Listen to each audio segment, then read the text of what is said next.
Eric Voss stepped off the transport shuttle into what could only be described as organized chaos with a doctorate in architecture. Nexus Station stretched before him like a crystalline city that had been designed by committee. If the committee included representatives from 40 different species, with 40 different ideas about basic physics. "Welcome to Nexus Station," announced the holographic greeter, a shimmering blue figure that seemed to be having an identity crisis about which species it wanted to represent. "Please mind the gravity differential in Section C through Q. Avoid feeding the maintenance drones, and remember that temporal paradoxes are strictly prohibited in the diplomatic quarters." "Temporal paradoxes," Eric muttered, adjusting his communications gear. "Great, and here I was worried about language barriers." The station's central corridor curved impossibly upward, defying every engineering principle Eric had learned during his training on Earth. Shops, restaurants, and diplomatic offices lined the walls in a pattern that seemed to follow some sort of multidimensional logic that made his eyes water if he stared too long. First time at Nexus. A maintenance drone floated past, its optical sensors glowing with what might have been amusement. Pro tip, don't try to map this place. The architects were from Rigel 7. They think in 11 dimensions and consider linear corridors quaint. Eric followed the luminescent guide strips toward the human diplomatic section, dodging hovering cargo containers and trying not to gawk at the impossible variety of species moving through the corridors. A family of crystalline beings that looked like walking gemstones shared the walkway with furry creatures that seemed to be having an animated discussion about quantum mechanics, while somewhere overhead, something that resembled a cross between a jellyfish and a philosophy professor drifted past in a mobility bubble. Communications specialist Voss, a harried-looking woman in diplomatic blues, approached him, clutching a data pad like a lifeline. "Thank God you're here. Ambassador Chen needs you in conference room 7 immediately.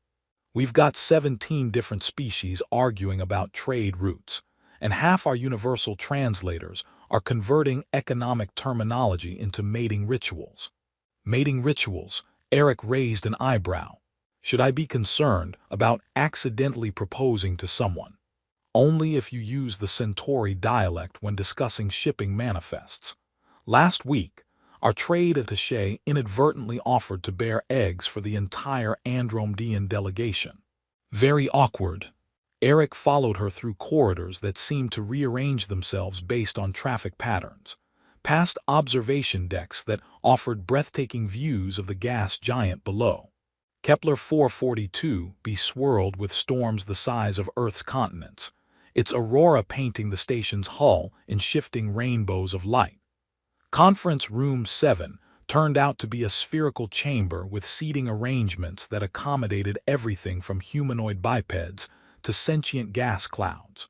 Ambassador Chen, a stern woman with prematurely gray hair and the look of someone who'd been dealing with impossible diplomatic crises for far too long, gestured Eric toward a workstation. "Voss, thank whatever deities you prefer that you're here. The Velnathi trade delegation is threatening to walk out because our translator keeps rendering their commercial proposals as declarations of eternal friendship. I need you to recalibrate the linguistic matrices before we accidentally adopt their entire species." Eric activated his workstation and immediately dove into the translation protocols, his fingers dancing across holographic interfaces. The universal translators were marvels of xenolinguistic engineering, but they required constant fine-tuning to handle the subtle contextual differences between species. "There's your problem," he announced after several minutes. The Velnathi use tonal modifiers to distinguish between commercial and social relationships. Your translator's defaulting to the social interpretation because it can't parse the harmonic frequencies. Can you fix it? Give me 10 minutes and access to their linguistic database. Eric paused, studying the scrolling text. Though I should warn you, their concept of commercial law is apparently based on an ancient courtship ritual. This could get interesting. As Eric worked, He found himself fascinated by the complexity of Velnathi communication. Their language layered meaning through tonal variations, harmonic resonance, and what appeared to be subtle electromagnetic field fluctuations. It was like trying to translate music into mathematics while standing in a thunderstorm. "Testing, testing," he murmured into the calibration microphone. "Commercial proposal, subsection 14, regarding shipping lane allocation." The translator's response came back crisp and clear. "Trade route designation 14, concerning the distribution of cargo pathways among registered commercial entities." Perfect. No marriage proposals, no adoption ceremonies, no accidental declarations of war. Eric leaned back in his chair with satisfaction. Though I have to say, any species that builds romantic poetry into their business contracts has my respect. "Excellent work," Ambassador Chen said, relief evident in her voice. "The negotiations resume in 30 minutes. Why don't you grab some food and familiarize yourself with the station layout? You'll be spending a lot of time here over the next few weeks." Eric made his way to the food court, a vast space where dozens of species shared meals that defied both physics and good sense. He settled for something the menu claimed was approximately chicken and found a table near the observation windows. That's when he saw her. She was standing near the cultural exchange kiosk, studying a display about human art with intense concentration. Tall and graceful, with silver hair that caught the station's artificial lighting and skin that seemed to have a subtle luminescence of its own. Her ears rose to elegant points, the only feature that marked her as non-human, though they somehow made her more beautiful rather than alien. She was also clearly struggling with a malfunctioning universal translator that kept sparking and emitting what sounded like recipe instructions in 17 different languages. "Excuse me," Eric said, approaching with his toolkit. "Looks like your translator's having an identity crisis. Mind if I take a look?" She turned, and Eric found himself looking into violet eyes that seemed to hold depths he could spend years exploring. "You would do this. I fear I have caused the device to become quite confused." "No problem. These things are temperamental at the best of times." Eric examined the small device, noting the burn marks around its frequency modulators. "What were you trying to translate?" "I wish to understand the cultural significance of human sculpture, but the device began instructing me in the preparation of something called lasagna, and offering to teach me 17 different ways to fold napkins." Eric couldn't help laughing. "Well, napkin folding is an important human skill, very diplomatic, but I think I can get it back to art appreciation." He made several adjustments, then handed the translator back to her. "Try it now." She activated the device and smiled, an expression that made Eric's heart skip several beats. "Perfect. It now says that human sculpture represents the triumph of creativity over material limitations. Much more enlightening than pasta recipes. I'm Eric, by the way, communications specialist with the human delegation." "Zara," she replied, her accent adding musical notes to the standard Galactic. "I am with the Velnathi trade mission. Thank you for your assistance, Eric. Perhaps our paths will cross again during the negotiations." As she walked away, Eric realized he'd been staring and hastily returned to his approximately chicken. But he couldn't shake the feeling that something significant had just happened, even if he couldn't quite define what it was. Around him, Nexus Station continued its impossible dance of diplomacy and commerce, unaware that a simple act of kindness had just set in motion events that would reshape the balance of power across 3-star systems. 3 days of diplomatic negotiations had taught Eric that the phrase, "lost in translation," took on entirely new meaning when applied to interstellar commerce. He'd successfully prevented 2 trade wars, 1 accidental military alliance, and what would have been the galaxy's first case of corporate-sponsored poetry slams. "Voss, you're a miracle worker," Ambassador Chen said as they walked toward the central plaza for the evening's formal reception. The Andromedan delegation actually thanked us for not accidentally offering to colonize their homeworld in exchange for mining rights. Just doing my job, Eric replied, tugging at his formal diplomatic uniform. Though I have to admit, accidentally offering to terraform someone's planet is a new career low, even for me. The central plaza had been transformed into something that defied both physics and good taste. Floating pavilions drifted in carefully choreographed patterns, while holographic displays showcased the cultural achievements of 47 different species. The effect was like attending a party inside a kaleidoscope, designed by someone with too much imagination and access to antigrav generators. Remember, Chen warned as they entered the crowd, tonight's about relationship building. Smile, be charming, don't accidentally propose to anyone, and for the love of all that's holy, don't let the Rigelian delegate convince you to try their fermented algae wine. I'm told it causes temporary telepathy in humans. Eric nodded and dove into the diplomatic crush, exchanging pleasantries with species whose names he was still learning to pronounce.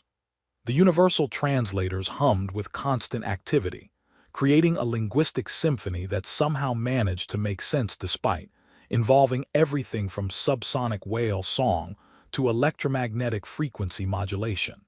He was discussing grain futures with a delegation from the Spiral Arm Agricultural Collective, beings that looked like walking trees with excellent business sense, when he heard a familiar voice calling his name. Eric. He turned, and there was Zara, moving through the crowd with a group of other Velnathi diplomats. She looked stunning in formal robes that seemed to shift color based on the lighting, like fabric woven from captured starlight. Zara, good to see you again. Eric smiled, genuinely pleased. How are the negotiations treating you? Quite well, thanks to your translation assistance. My colleagues and I were just discussing the complexity of human commercial law. She gestured to the other Velnathi with her, an older male with stern features and elaborate rank insignia, and two younger individuals who watched Eric with obvious curiosity. Eric, Zara said, her voice carrying clearly through the ambient noise of the reception, I would like you to meet my delegation partners. This is Senior Trade Advocate Korvac and Representatives Thalen and Myra. The introductions proceeded normally enough, with polite exchanges of titles and pleasantries. Eric was beginning to relax when Zara turned to her colleagues with a radiant smile that seemed to light up the entire plaza. And this, she announced in perfectly clear standard Galactic, her voice pitched to carry to everyone within 50 meters, is my husband, Eric. The effect was instantaneous and catastrophic. Conversation stopped mid-sentence. Diplomats from a dozen species turned to stare. Someone dropped what might have been a ceremonial goblet, and the crystalline crash echoed through the sudden silence like a gunshot. Eric felt his brain attempt to process what had just happened and come up empty. What now? Zara's smile never wavered, though something flickered in her violet eyes, uncertainty, hope, panic. My husband. The one I have chosen to bond with according to the old laws. I think there might be a translation error, Eric said weakly, aware that he was now the center of attention for approximately 300 beings representing the major powers of the galaxy. The translator might have said sandwich instead of. No translation error, Senior Trade Advocate Korvac said, his voice carrying tones that Eric's newly sensitive ears recognized as barely controlled rage. She has made the Telvanni Corvith, the spouse claim, in front of witnesses. The what claim? Eric looked around desperately for Ambassador Chen and spotted her pushing through the crowd with the expression of someone whose worst diplomatic nightmares were coming true in real time. A public declaration of marital intent, Thalen explained helpfully, though his tone suggested he found the situation more amusing than scandalous. Binding under Velnathi law when made before representatives of 3 or more houses. Eric did some quick math and realized that the plaza currently contained representatives from at least 47 houses, species, and commercial entities. So when you said, Husband, you meant. I meant husband, Zara said simply. Partner in all things, equal in status, bound by choice and law. But we just met 3 days ago.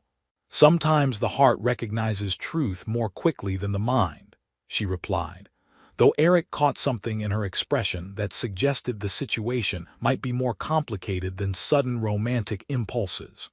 Ambassador Chen finally reached them, looking like she was contemplating early retirement. Mr. Voss, I need to speak with you immediately, privately. Ah, yes, that sounds like a very good idea. Eric turned to Zara, who was still smiling, though he could see tension in her posture. We should probably, that is. The Telvanni Corvus cannot be retracted once witnessed, Korvac said grimly. The claim stands until formally dissolved or confirmed. How long do we have to figure this out? Eric asked, feeling like he was drowning in diplomatic quicksand. Traditionally, 1 lunar cycle, Myra said. 28 standard days to decide whether to proceed with the bonding ceremony or allow the claim to dissolve. 28 days, Eric repeated. Right, that's plenty of time to work through any misunderstandings. As Chen began steering him away from the crowd, Eric caught Zara's eye. She was still smiling, but something in her expression made him think that this whole situation might be less about romantic impulses and more about something else entirely. Behind them, he could hear Korvac's voice rising in what sounded like either diplomatic protests or the Velnathi equivalent of swearing. The reception gradually resumed its normal chaos, though Eric noticed that conversations now seemed to involve a lot of pointing in their direction. Chen, Eric said as they reached a quieter corridor, please tell me this is just some sort of cultural misunderstanding that we can smooth over with proper apologies and maybe some nice gift baskets. Ambassador Chen's expression suggested that gift baskets were not going to solve this particular problem. Eric, she said quietly, I need you to sit down. What just happened in there has implications that go far beyond diplomatic embarrassment. That woman didn't just call you her husband.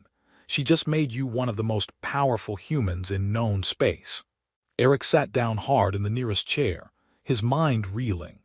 Around them, Nexus Station hummed with its usual impossible energy, but he had the distinct feeling that his universe had just been turned completely upside down.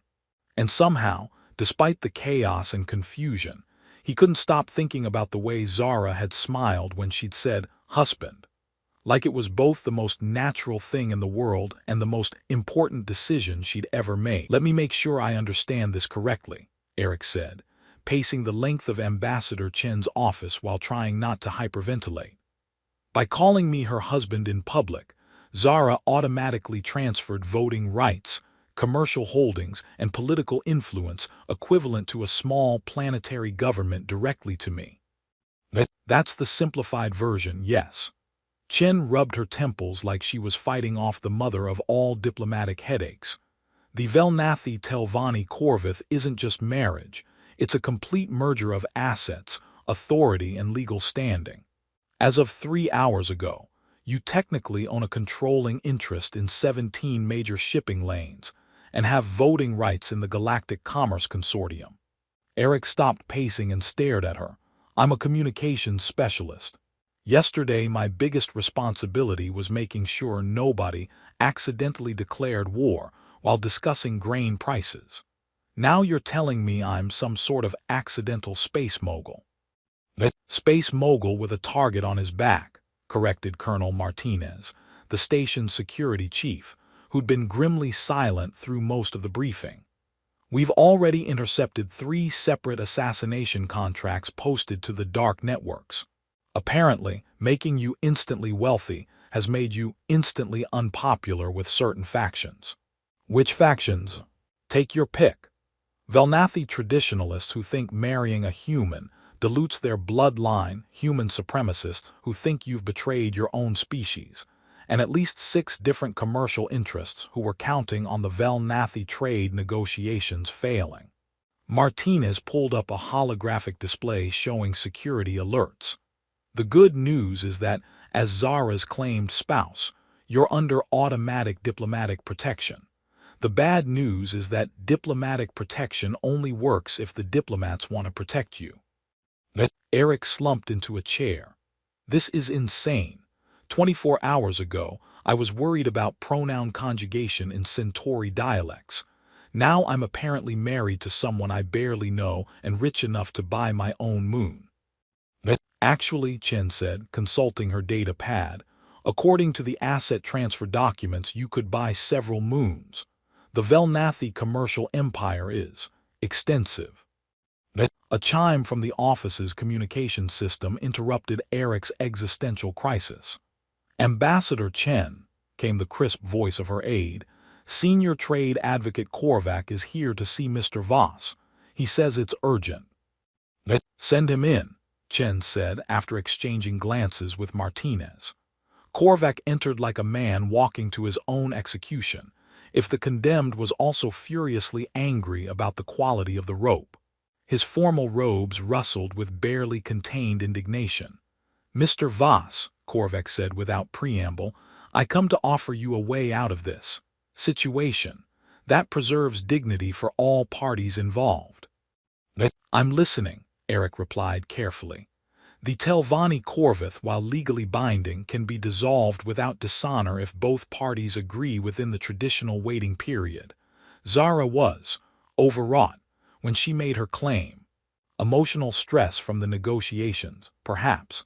Surely you understand that accepting such a bond would be inappropriate. Inappropriate how exactly? Korvac's expression suggested he was dealing with someone particularly dense. You are human. She is heir to House Velnathi, one of the most ancient commercial lineages in our sector. The genetic incompatibility alone. Genetic incompatibility. Eric stood up, feeling anger kindle in his chest. Are we discussing marriage or livestock breeding? I am discussing the preservation of bloodline purity that has maintained Velnathi commercial dominance for over 3,000 years. Korvac's tone grew sharp. Your species has been in space for barely 2 centuries. What could you possibly offer that would benefit our house? Before Eric could respond, probably with something diplomatically disastrous, another chime sounded. Ambassador, came the aide's voice. General Morrison from Earth Defense Command is requesting immediate priority communication with Mr. Voss. The holographic display shimmered, revealing the stern face of General Morrison, a woman whose reputation for tactical brilliance was matched only by her talent for making junior officers wet themselves with terror. Voss, Morrison said without pleasantries, what the hell do you think you're doing? Trying to figure that out myself, General. Well, figure it out faster. Half the Earth Defense Council thinks you've committed treason by accepting alien political authority, and the other half wants to pin a medal on you for infiltrating their power structure. Meanwhile, I've got 3 different intelligence agencies asking me whether this marriage is a legitimate diplomatic coup, or the setup for the most expensive honey trap in human history. Eric looked around the room at the assembled faces. Chen's diplomatic concern, Martinez's security paranoia, Korvac's aristocratic outrage, and Morrison's military pragmatism. Has anyone considered asking what I actually want to do? What you want, Morrison said bluntly, is irrelevant compared to the strategic implications. If you formalize this bond, you become a bridge between human and Velnathi interests that could reshape the entire balance of galactic commerce. If you reject it, you potentially insult one of our most important potential allies while looking like a fool who can't handle basic diplomatic situations. So my choices are marry a woman I barely know to serve political interests, or don't marry her and still serve political interests. Welcome to diplomacy, Chen said dryly, where all your personal choices have galactic consequences. Korvac cleared his throat. If I may interrupt this fascinating discussion of human decision-making processes, there is another matter that requires immediate attention. The assassination attempts on Mr. Voss are concerning, but they pale in comparison to the threats being made against Zara herself. Eric felt his blood chill. What kind of threats? The kind that suggest her sudden marriage claim was not entirely motivated by romantic impulses, Martinez said grimly, pulling up another security display. We've been monitoring communications since the incident. Someone's been pressuring the Velnathi delegation to withdraw from the commerce negotiations entirely. When they refused, the pressure became more direct. You're saying she married me for protection? I'm saying, Martinez replied, that a human spouse gives her diplomatic immunity that her own people can't revoke, and access to human security resources that would be much harder to infiltrate than Velnathi systems. Eric stared at the displays showing threat assessments, political analyses, and security protocols, all centered around a marriage claim made by a woman he'd met 3 days ago while helping her with a malfunctioning translator. I need to talk to her, he said finally. That may not be advisable, Korvac began, but Eric cut him off. Advisable or not, I'm not making decisions about my life based on other people's political calculations. He stood up, decision crystallizing in his mind. Where is she? Velnathi Delegation Quarters, Section 12, Chen said reluctantly. But Eric, be careful. Everything you say or do from now on has implications beyond just the two of you. As Eric left the office, he heard Morrison's voice from the communication system. Chen, what are the odds this kid actually knows what he's doing? Unknown, General, but given the alternatives, I'm hoping he figures it out fast. Eric made his way through Nexus Station's impossible architecture, past curious stares and whispered conversations that followed in his wake. Somewhere ahead was a woman who'd either saved his life or destroyed it by calling him her husband in front of half the galaxy. He was beginning to suspect it might be both. The Velnathi delegation quarters existed in what Eric was beginning to think of as architectural spite. Corridors that curved through dimensions human eyes weren't designed to process, decorated with art that seemed to shift meaning based on the viewer's emotional state. He found Zara in a meditation chamber that overlooked the gas giant below, sitting in perfect stillness, while Kepler 442b's storms painted aurora across her face. You came, she said without turning around. We need to talk, and I mean really talk, not the diplomatic dance we've been doing since you called me your husband in front of 300 witnesses. Zara rose gracefully and activated a privacy field that hummed with quantum interference. Very well. What would you like to know? Let's start with why. And please don't tell me it was love at first sight, because while I'm flattered, I'm not an idiot.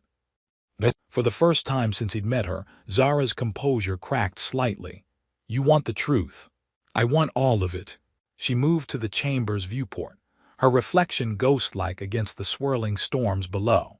3 weeks ago, someone tried to poison me at a diplomatic reception on Vega Prime. 2 weeks ago, my personal transport suffered a convenient mechanical failure that would have left me stranded in space. 1 week ago, I received a message saying that accidents could be avoided if the Velnathi delegation withdrew from the commerce negotiations. Eric felt pieces clicking together in his mind. Someone wants your people out of the trade talks. Someone wants the Velnathi shipping monopoly broken, and us removed from the equation entirely. If these accords fail, human corporations gain control of the major trade routes by default. She turned to face him. Marrying you gave me diplomatic protection that my enemies cannot easily circumvent, and gave you legal standing that makes you untouchable to certain factions. So I'm a human shield. You are a partner, Zara said firmly. I could have chosen any human for protection. I chose you because in 3 minutes of conversation about art and malfunctioning translators, you showed me more genuine kindness than I've received from most people in years. Eric studied her face, looking for deception and finding only exhaustion and something that might have been hope. What happens now? Now we decide. The bonding ceremony is tomorrow. The Galactic Commerce Consortium moved up the schedule to coincide with the final trade vote. If we go through with it, the marriage becomes permanent under both human and Velnathi law. If we don't, the Telvanni Corvith dissolves. I lose diplomatic protection, and someone probably succeeds in killing me within the week. Zara's voice was matter-of-fact, but Eric caught the tremor underneath. The commerce accords will fail, your human corporations will gain control of the shipping lanes, and thousands of worlds will find themselves cut off from essential trade routes. And if we do go through with it, then you become permanently bonded to someone you barely know, inherit responsibility for commercial interests spanning 12 sectors, and spend the rest of your life dealing with people who want to use our marriage for their own political gains. Eric walked to the viewport and stared out at the impossible beauty of the gas giant storms. You know, when I took this job, the worst-case scenario I imagined was accidentally starting a war by mispronouncing someone's name. Eric, Zara's voice was soft. I will not blame you if you choose to walk away. This is not your fight, and I had no right to involve you without your consent. He turned back to her, struck by the vulnerability in her violet eyes. What do you want? Not what's politically expedient, not what serves the greater good. What do you actually want? I want, she said carefully, to find out if the man who helped a stranger with a broken translator might be someone I could build a life with. I want to stop people from dying for corporate profit margins. And I want to wake up tomorrow morning without wondering if someone's going to try to murder me before breakfast. Those seem like reasonable goals. Eric found himself smiling despite the impossibility of the situation. Okay, I'm in. You're certain? I'm terrified, but I'm certain. Besides, he added with a grin, my mother always said I should find a nice girl and settle down. She just never specified what species. The bonding ceremony took place in Nexus Station's zero-gravity chapel, a spherical chamber where representatives from 47 species floated in carefully arranged formations, while holographic displays broadcast the proceedings across the galaxy. Eric, wearing formal robes that made him look like a refugee from a very expensive opera, tried not to think about the fact that billions of beings were watching him get married. The Telvanni Corvith, announced the Velnathi ceremonial speaker, binds not just two individuals, but two peoples, two futures, two hopes made manifest in the choice to stand together against the challenges of an uncertain universe. Eric and Zara floated in the chamber's center, hands clasped, surrounded by rings of light that represented the approval of their respective peoples. Well, most of their respective peoples. Eric could see Korvac in the human section looking like he was attending a funeral, while General Morrison watched from the military observers area with the expression of someone calculating strategic implications in real time.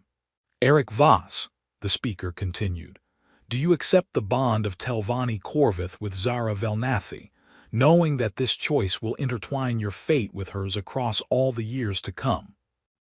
I do, Eric replied, his voice carrying clearly through the chamber's acoustics. Though I should mention that I'm still learning to pronounce her last name properly, so this marriage is already off to an adventurous start. A ripple of laughter, or its equivalent, passed through the assembled delegates.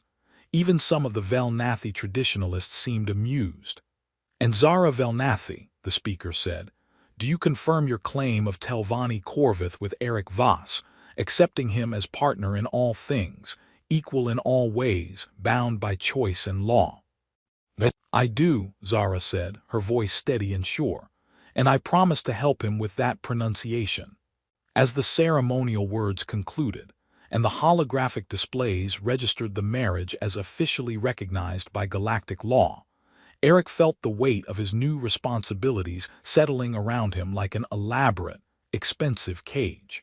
But when Zara squeezed his hand and smiled at him with genuine warmth, he realized that some cages might be worth inhabiting.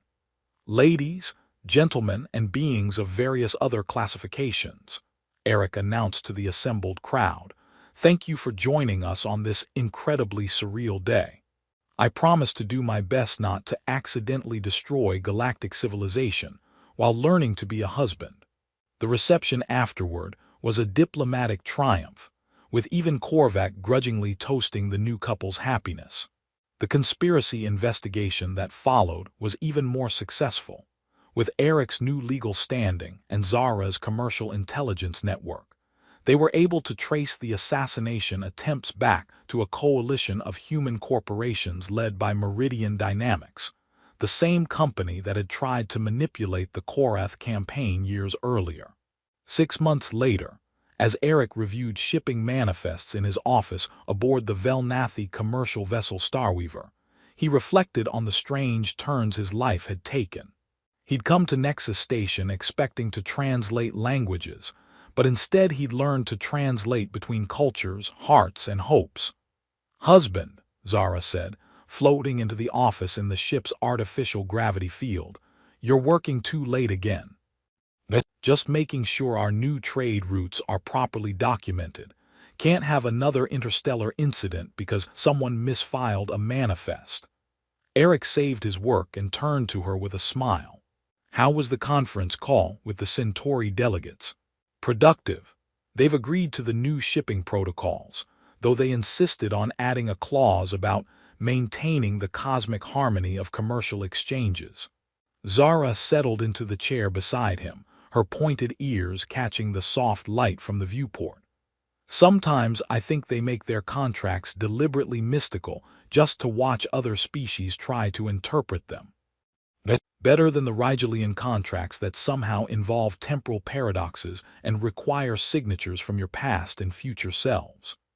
Eric leaned back, marveling at how natural this had all become. The impossible ship that traveled between stars, the wife whose species he'd never heard of a year ago, the responsibilities that spanned sectors of space he was still learning to navigate. "Speaking of which, how's the investigation progressing?" The Galactic Tribunal issued their final ruling today. Meridian Dynamics has been dissolved, their assets redistributed to the affected worlds, and their executives are facing trial for conspiracy to commit interstellar fraud. Zara's expression grew satisfied. "Thane Korvac sends his grudging respect, by the way. Apparently, marrying a human who can untangle corporate conspiracies has improved his opinion of interspecies unions." High praise from someone who once suggested I was genetically unsuitable for his family line. "He's come around, especially after you prevented that shipping lane war by spotting the accounting discrepancies in the Andromedan contracts." Zara reached over and took his hand, her fingers warm against his. "You know, when I made that claim in the plaza, I hoped we might be compatible. I never imagined we'd make such an effective team." Eric squeezed her hand gently. "Best accidental marriage in galactic history. I prefer to think of it as destiny